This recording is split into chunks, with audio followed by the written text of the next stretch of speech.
Alright guys, so I'm going to show the factory reset your Pulse Elite headset. Now it's pretty simple, so first go into your settings.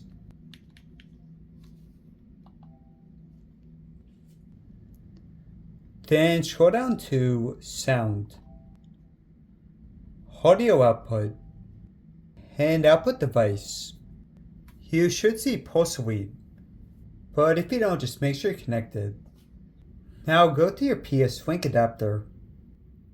So this whole thing is one button, and you're going to push towards the console. Now you're going to hold for about 30 seconds. You'll know it's done when you hear a notification sound.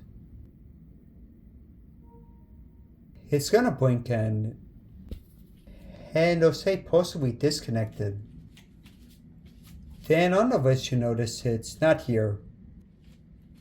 So from here, just disconnect the PS adapter.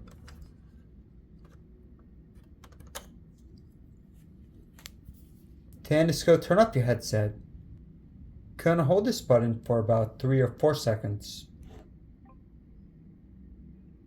Then I'll blink a few times and turn off. Now if you want to reconnect, check out the video in the top right. Alright guys, thanks for watching, hope this helped out.